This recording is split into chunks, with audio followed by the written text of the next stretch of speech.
അപ്പൊ ഞാൻ പറഞ്ഞ് അവസാനിപ്പിക്കാൻ ആഗ്രഹിക്കുന്ന കാര്യം, ഞാൻ നിങ്ങളുടെ മുമ്പിൽ വന്ന് നിരന്തരം പറഞ്ഞുകൊണ്ടിരുന്നു ഈ മാസപ്പടി എന്ന് പറയുന്നത് അഴിമതിയാണ്. അഴിമതിക്ക് വേണ്ടി വാങ്ങിയ പണം, ഈ അഴിമതി പണം നിയമവിരുദ്ധമായ കാര്യങ്ങൾ ചെയ്തു കൊടുക്കുന്നതിന് വേണ്ടിയിട്ടാണ്. ആ നിയമവിരുദ്ധമായി ചെയ്തു കൊടുത്ത കാര്യങ്ങൾ എന്തൊക്കെയാണ് എന്നും ഇതിനു മുമ്പ് പത്രസമ്മേളനത്തിൽ ഞാൻ ഇവിടെ ഇതുപോലെ എക്സ്പ്ലെയിൻ ചെയ്യാൻ ശ്രമിച്ചു. 1, 2, 3, 4 ഫേവേഴ്സ് CMR ചെയ്തു. പക്ഷേ ദൈവാനുഗ്രഹം കൊണ്ട് ഞാൻ ഈ പറഞ്ഞ കാര്യങ്ങൾ ഞാൻ നേരത്തെ പറഞ്ഞില്ല. അഴിമതിക്കെതിരായിട്ടുള്ള പോരാട്ടം കേരളത്തിൽ ഒട്ടും എളുപ്പമാണ്. കാരണം അഴിമതിക്കെതിരായി പോരാടാൻ വേണ്ടി നമ്മൾ ഉണ്ടാക്കിയിട്ടുള്ള സ്ഥാപനങ്ങളോ ഇൻസ്റ്റിറ്റ്യൂഷൻസോ കാര്യങ്ങളോ നമ്മൾ ആഗ്രഹിക്കുന്നത് പോലെ റെസ്പോണ്ട് ചെയ്യാതെ വരുമ്പോൾ വി ആർ ഹെൽപ്ലെസ്. പക്ഷേ ഈ അഴിമതിക്കെതിരായിട്ടുള്ള പോരാട്ടം വളരെ പ്രയാസപ്പെട്ട് മുമ്പോട്ട് കൊണ്ടുപോകുമ്പോൾ നമുക്ക് ഇതുപോലെ നമ്മൾ ജനങ്ങൾക്ക് മുമ്പിൽ പറഞ്ഞ ബോധ്യപ്പെടും. ഇപ്പോൾ ഉള്ളത് ഒന്ന് ഇൻട്രീം ബോർഡിന്റെ റിപ്പോർട്ടാണ്. ഇൻട്രീം സെറ്റിൽമെന്റ് ബോർഡിന്റെ റിപ്പോർട്ടിൽ ഇത് പ്രിവെൻഷൻ ഓഫ് കറപ്ഷൻ ആക്ട് പ്രകാരം അന്വേഷിക്കണമെന്ന് പറഞ്ഞ് ആദ്യം പറഞ്ഞിരുന്നു. രണ്ടാമത് ഇപ്പോ SFIO എന്ന ഏജൻസി എക്സാലോജി ഇൻവെസ്റ്റിഗേറ്റ് ചെയ്തപ്പോ അഴിമതി പണമാണ് എക്സാലോജി റിസീവ് ചെയ്തത് എന്ന് പറഞ്ഞു. ഞാൻ ചോദിക്കുന്ന കാര്യം, ഇതിനപ്പുറം ഈ കേസ് നമ്മൾ എങ്ങനെയാണ് പ്രൂവ് ചെയ്യുന്നത്? ഇതിനപ്പുറം നമ്മൾ എങ്ങനെയാണ് തെളിയിക്കുക? ഇങ്ങനെയാണ് ജനങ്ങൾക്ക് മുമ്പിൽ ഇത് എക്സ്പോസ് ചെയ്യാൻ കഴിയും. അപ്പൊ അതായത് ഞാൻ പറഞ്ഞ രണ്ട് കാര്യങ്ങൾ, ഒന്ന് GST അടച്ചു എന്ന് CPM-ഉം ധനമന്ത്രി പറഞ്ഞത് കള്ളവും വ്യാജവുമായിരുന്നു നമ്പർ 1. കാരണം അതിന്റെ അകത്ത് അവർക്ക് സർവീസ് ടാക്സ് രജിസ്ട്രേഷൻ ഇല്ല എന്നുള്ള ഡോക്യുമെന്റ് എനിക്ക് ലഭിച്ചു. നമ്പർ 2, എക്സാലോജിയ പണം അഴിമതി പണമാണെന്നും അഴിമതിയാണ് എന്നും നമ്മൾ ഇത് ചെയ്തു. ഇതിനെ സംബന്ധിച്ച് അന്വേഷണം നടത്തിയ SFIയുടെ അഭിഭാഷകൻ ഭരണഘടനാ കോടതിക്ക് മുമ്പാകെ ഈ പണം അഴിമതി പണമാണെന്നും ഇത് പൊളിറ്റീഷ്യൻ നൽകുന്നതിന് വേണ്ടി നൽകിയ പണമാണെന്നും വളരെ ക്ലാരിറ്റിയോടുകൂടി പറഞ്ഞിരിക്കുന്നു. ഞാൻ ചോദിക്കുന്നത്, CPM സംസ്ഥാന സെക്രട്ടേറിയറ്റിന്റെ ഔദ്യോഗിക നിലപാട് എന്താണ്? ഈ രാജ്യത്തെ ഒരു അന്വേഷണ ഏജൻസി അന്വേഷണത്തിന്റെ ഭാഗമായി കണ്ടെത്തിയ കാര്യം, മുഖ്യമന്ത്രിയുടെ മകൾ അഴിമതി പണം കൈപ്പറ്റിയെന്നും ആ ഒരു മൈനിങ് കമ്പനിക്ക് വേണ്ടി നിയമവിരുദ്ധമായ കാര്യങ്ങൾ ചെയ്യുന്നതിന് ഗൂഢാലോചന നടത്തി വാങ്ങിയ പണമാണ് എന്നും കൂടി ഒരു ഭരണഘടനാ സ്ഥാപനത്തിന് മുമ്പിൽ, കോടതിക്ക് മുമ്പിൽ പറഞ്ഞ പശ്ചാത്തലത്തിൽ ഇനിയും അദ്ദേഹം ഈ സ്ഥാനത്ത് തുടരാൻ യോഗ്യനാണ്? മുഖ്യമന്ത്രി കസേരയിൽ തുടരുന്നത് ധാർമ്മികമാണോ എന്ന് CPM മറുപടി പറയണമെന്നാണ് എനിക്ക് ഘട്ടത്തിൽ പറയുന്നത്. ഇതിലിപ്പോ GST വരുന്നതിന് മുൻപ് സർവീസ് ടാക്സ് അടച്ചിട്ടില്ല, GST വന്നതിന് ശേഷം അടച്ചു എന്നുള്ളതാണോ? അല്ല, GST വന്നതിന് ശേഷം അടച്ചിട്ടുള്ളൂ. അപ്പൊ 1,78,00,000 രൂപ വാങ്ങിയത് GST പീരീഡിലും പ്രീ GST പീരീഡിലുമാണ്. അങ്ങനെ എത്ര കാലം ഈ GST വരുന്നതിന് മുൻപ് ഈ സർവീസ് ടാക്സ് നിലനിൽക്കുന്നത്? എത്ര കാലം അങ്ങനെ? 2016 മുതൽ പൈസ വാങ്ങാൻ.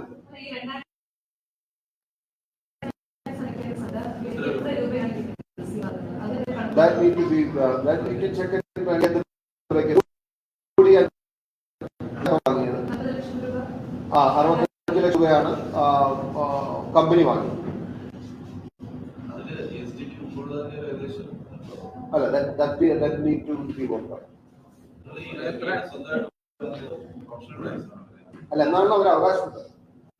എന്നാണ് അത് അഴിമതി പണമല്ല എന്ന് വരുത്താൻ വേണ്ടി സർവീസിന് വേണ്ടി വാങ്ങിയ പണമാണെന്നുള്ളതാണ് CPM-ന്റെ മുഖ്യമന്ത്രി നിയമസഭയിൽ നടത്തിയ ഇത് ഞാൻ കാണിച്ചതല്ലേ? അല്ല, സർവീസ് ടാക്സ്.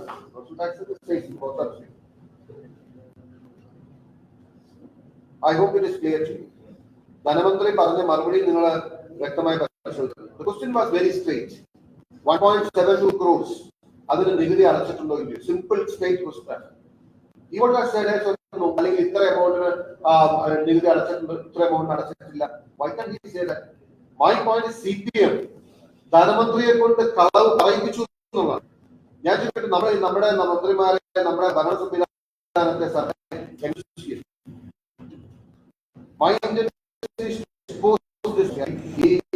ഇത് തുറന്നൊരു ഞാൻ എത്രയോ അന്നത്തെ ദിവസം പറഞ്ഞിരുന്നു. അപ്പോ പക്ഷെ എല്ലാവർക്കും പറയുന്നില്ല, ചില മാധ്യമങ്ങൾ അടക്കം ഈ വിഷയം ഡീറ്റെയിൽ ആയി ഡിസ്കസ് ചെയ്ത് 3-4 മിനിറ്റൊക്കെ ഇരുന്ന് GST അടക്കം കേരള സമൂഹത്തിന് മുമ്പിൽ നിങ്ങൾ സ്ഥാപിക്കാൻ ശ്രമിച്ചു. അവിടെയാണ് അതിനു വേണ്ടിയിട്ട് ഞാൻ വളരെ പ്രയാസപ്പെട്ട് വളരെ 3 റൗണ്ട് തപ്പി വാങ്ങിയ റിപ്ലൈ ആണ്.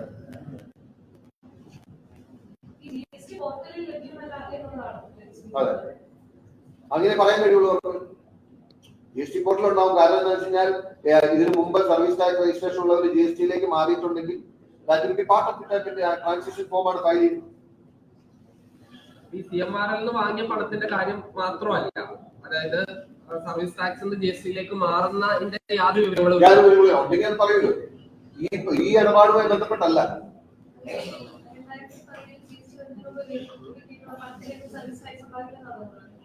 അല്ല, അടച്ചിട്ടുണ്ടെങ്കിൽ കൊണ്ടിട്ട് അതാണ് വേണ്ടത്. മിനിസ്റ്ററെ പോലെ ഒരാൾ വന്ന് ഇതിൽ അടക്കേണ്ട നികുതി അടച്ചിട്ടുണ്ട് എന്ന് ജനങ്ങളോട് പറയുമ്പോൾ ഈസ് ബൗണ്ട് ടു എക്സ്പ്ലെയിൻ അല്ലെങ്കിൽ is bound to answer this. Let him confidently say Veena has paid the tax for 1.72 crores. ആ 1,78,00,000 മുഴുവൻ നികുതി അടച്ചിട്ടുണ്ടെന്ന് ഇന്ന് വരെ ആരും പറഞ്ഞിട്ടില്ല. അദ്ദേഹം ആ കള്ളം പറയുന്നതിനുള്ള പ്രയാസം നമുക്ക് അതിൽ നിന്ന് മനസ്സിലാവും. കാരണം അദ്ദേഹം പറയുന്നത് 2018 മുമ്പ് സെൻട്രലാണ്, അത് എന്താണെന്ന് നമുക്കറിയില്ല എന്നൊക്കെ പറയുന്നത്. കാരണം അദ്ദേഹത്തിന് അത്രയും കള്ളം പറയാനുള്ള ഒരു വൈദഗ്ധ്യം ഗൗതമാഷാണി എല്ലാം അടച്ചു ഒരു ബാക്കിയില്ലാത്ത രീതിയിലാണ് പുള്ളി പറഞ്ഞത്. ഓരോരുത്തരുടെ ഒരു ശൈലിയുടെ ആയിരിക്കും. പക്ഷെ അല്ല, അത് പറയില്ല. ഇതിൽ അടക്കേണ്ട നികുതി എന്ന് പറയുന്നു. അടക്കേണ്ട നികുതി എന്ന് പറഞ്ഞപ്പോൾ എന്റെ ക്വസ്റ്റ്യൻ ഇസ് വെരി, അതുകൊണ്ടാണ് ഞാൻ ബാലഗോപാലിന് കൊടുത്ത കത്തും ഞാൻ ഇപ്പോ ഇവിടെ പ്രൊഡ്യൂസ് ചെയ്യുന്ന കാര്യം. 1.72 crores ആണ് ഇൻ ക്വസ്റ്റ്യൻ ഇൻ ഡിസ്പ്യൂട്ട്. അത് അടച്ചിട്ടുണ്ടെന്ന് കോൺഫിഡന്റ് ആയിട്ട് പറയാത്തത് എന്തുകൊണ്ടാണ്? എക്സാലോജിക് പോലുള്ള ഒരു കമ്പനിക്ക് ഇങ്ങനെ സർവീസ് ടാക്സ് ഒട്ടും അടയ്ക്കാതെ അതിന്റെ എങ്ങനെ മുന്നോട്ട് പോകാൻ കഴിയും? അല്ല, എക്സാലോജിക് അടച്ചിട്ടുണ്ട്. ഞാൻ രണ്ട് രീതിയിലാണ് വാങ്ങിയത്. കമ്പനി വാങ്ങി, വ്യക്തിപരമായിട്ടും വാങ്ങി. എക്സാലോജിക്ക് അടയ്ക്കാൻ കാരണം അവര് മറ്റേ കൊടുക്കുന്നവര് TDS പിടിച്ചിട്ടേ പൈസ കൊടുക്കുള്ളൂ. അപ്പൊ ഞാൻ പൈസ ഇനി വരുന്നുണ്ടെങ്കിൽ രജിസ്ട്രേഷൻ. അതിനേക്കാളും ഗൗരവമുള്ള കാര്യമാണ്, അതായത് ഈ രാജ്യത്തെ ഒരു അന്വേഷണ ഏജൻസി, ആ അന്വേഷണ ഏജൻസി അന്വേഷണം നടത്തിയിട്ട് എക്സാലോജിക്കിന് കൊടുത്ത പണം അഴിമതി പണമാണെന്നും അത് ഈ രണ്ടും കൂട്ടർ തമ്മിൽ ഗൂഢാലോചന നടത്തി നിയമവിരുദ്ധ പ്രവർത്തനങ്ങൾ നടത്തുന്നതിന് വേണ്ടി പണമെന്ന് പറയുമ്പോൾ മുഖ്യമന്ത്രി ആൻസറബിൾ അല്ലേ? CM is answerable, CPM is answerable. എന്നിട്ട് പറയുന്ന സ്ഥാനത്ത് തുടരുകയാണ്.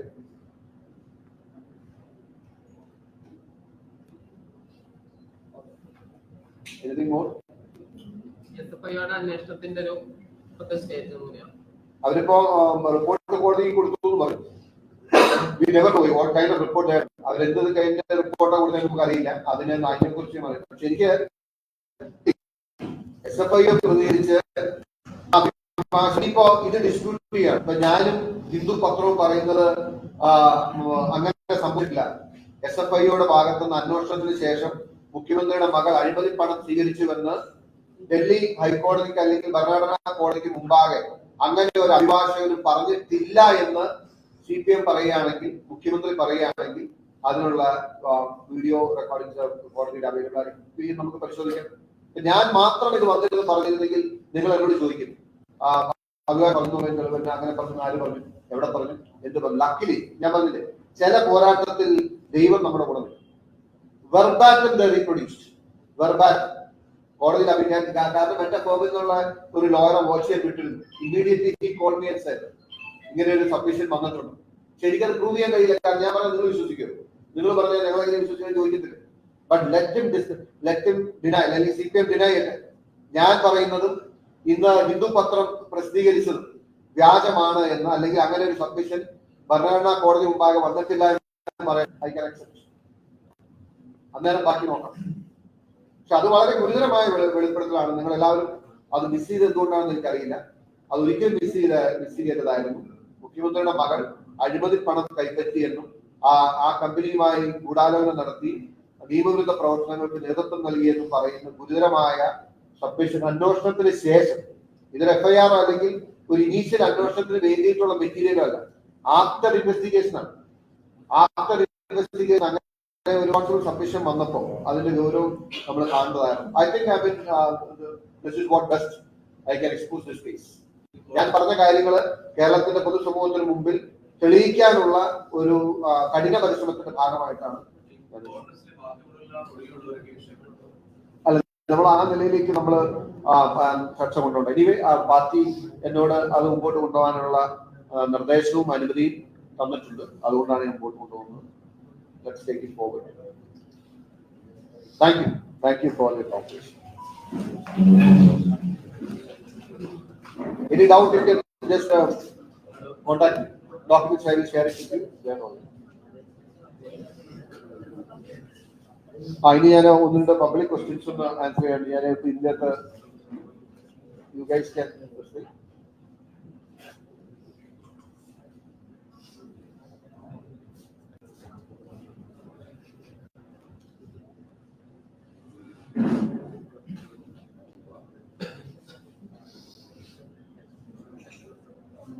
ഇത് ഇതുപോലെ തന്നെ ഇപ്പൊ നമ്മുടെ സോഷ്യൽ മീഡിയയിൽ പലരും ചോദിക്കുന്ന ഒരു ചോദ്യം ഉണ്ട് കേട്ടോ. ഇപ്പൊ നിങ്ങൾ ചോദിച്ചതിന് ബാക്കിയായി ഈ മാസപ്പടി കേസ് ഞാൻ പകുതിക്ക് വെച്ച് അവസാനിപ്പിച്ചോ?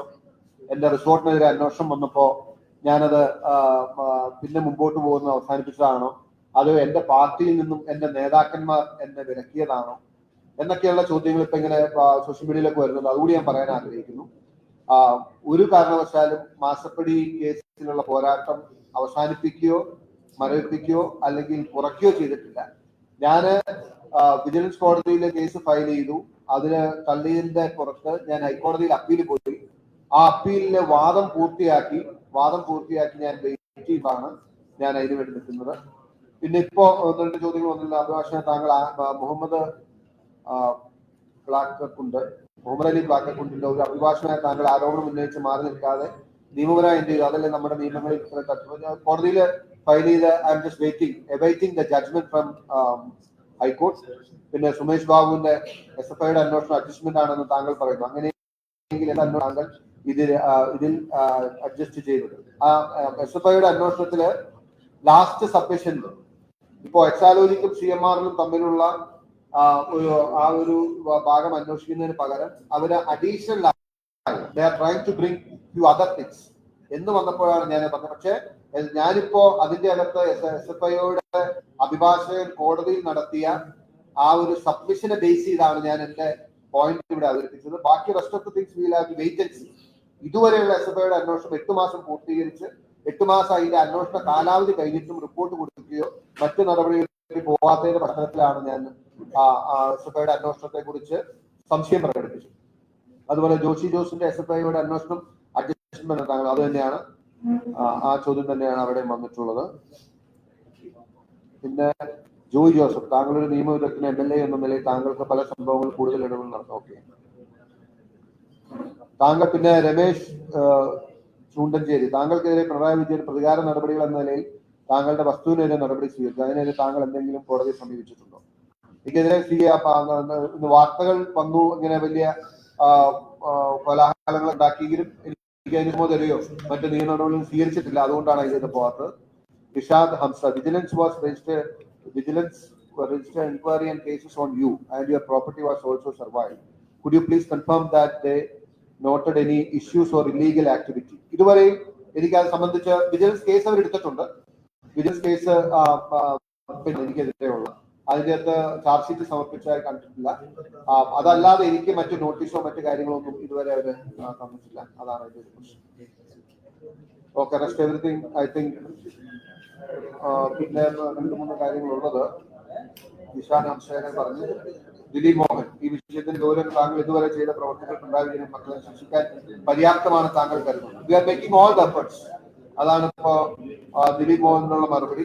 ബാക്കി നമ്മുടെ നിയമ സംവിധാനം, നമ്മുടെ കോടതി ഒക്കെ അഴിമതിക്കെതിരായിട്ടുള്ള പോരാട്ടത്തിൽ നിലപാട് സ്വീകരിക്കണം. ഷെബിൻ ജേക്കബ്, പിണറായി വിജയന്റെ കീഴിലെ വിജിലൻസിനെ കൊണ്ട് അന്വേഷിക്കാൻ താങ്കൾ പരാതി കൊടുത്ത അതിനുശേഷം വിജിലൻസ് കോടതിയിൽ പരാതി കൊടുത്ത തള്ളി അതിനെ ഹൈക്കോടതിയിൽ അപ്പീൽ പോയി യഥാർത്ഥ പിണറായി വിജയനെ സഹായിക്കാനല്ല. അല്ല, ഇതിനകത്ത് ആന്റി കറപ്ഷൻ ലോ പ്രകാരമുള്ള ഇൻവെസ്റ്റിഗേഷൻ ലീഗൽ ഇനീഷ്യേഷൻ ഉണ്ടായാൽ മാത്രമേ Pinarayi Vijayan come in to the picture. അഴിമതി ഫൈറ്റ് ചെയ്യണമെന്നുണ്ടെങ്കിൽ അത് വേണ്ടി വരുമായിരുന്നു. അതുകൊണ്ടാണ് അങ്ങനെ ചെയ്യുന്നത്. ഷെബിൻ ജേക്കബ്, പിണറായി വിജയന്റെ കീഴിൽ വിജിലൻസിനെ കൊണ്ട് അന്വേഷിപ്പിക്കാൻ താങ്കൾ പരാതി കൊടുത്ത അതിനുശേഷം അത് തന്നെയാണ് ഞാൻ പറഞ്ഞത്. ഒരു കാരണവശാലും അല്ല, അത് നിയമ നടപടിയുടെ ഭാഗമാണ്. വിജിലൻസിന് പരാതി ജില്ലയിൽ കേസ് കൊടുക്കാൻ പറ്റില്ല. വിജിലൻസ് കോടതിയിലോ അല്ലെങ്കിൽ ഹൈക്കോടതിയിൽ നേരിട്ട് പോയാൽ അവർ ഇങ്ങനെ പറയും. പിന്നെ ഇപ്പൊ ജെയ്സൺ ജോസഫിന്റെ SFI അന്വേഷണം നല്ല രീതിയിൽ പോകുന്നു എന്നാണ് താങ്കൾ കരുതുന്നത്. SFI അന്വേഷണ കണ്ടെത്തലുകൾ അംഗീകരിക്കുമോ? അവർ പിണറായി വിജയനെ കുറ്റമുക്തനാക്കാൻ താങ്കൾ അത് അംഗീകരിക്കും? ഇല്ല, എനിക്ക് ബോധ്യമുള്ള കാര്യങ്ങളാണ് ഞാൻ പറഞ്ഞത്. SFI അന്വേഷണത്തിന്റെ ഭാഗമായി ജെയ്സൺ ജോസഫോട് സൂചിപ്പിച്ച പോലെ നാളെ SFIO എന്താണ് പറയാൻ പോകുന്നത്, എന്താണ് ചെയ്യുന്നത് എനിക്ക് ഉത്തരവാദിത്വം. ഞാൻ അതിനെ ഓൺ ചെയ്തിട്ടില്ല, എൻഡോസ് ചെയ്തിട്ടില്ല. ഇന്ന് ഭരണഘടനാ കോടതിയിൽ ആ ഇൻവെസ്റ്റിഗേഷന്റെ ഭാഗമായി അവർ പറഞ്ഞ കാര്യങ്ങളെ ഞാൻ പറഞ്ഞ ഭാഗത്തോട് ചേർന്ന് നിൽക്കുന്ന, ഞാൻ പറഞ്ഞ കാര്യങ്ങളെ ജസ്റ്റിഫൈ ചെയ്യുന്ന അല്ലെങ്കിൽ അതിനെ എൻഡോസ് ചെയ്യുന്ന, അതിനെ അണ്ടർലൈൻ ചെയ്യുന്ന ആ സബ്മിഷനെയാണ് ഞാൻ ഇന്ന് മേക്ക് യൂസ് ചെയ്തത്. Anyway, thank you everyone. Thank you for listening to my press conference. Wish you a happy day. Thank you.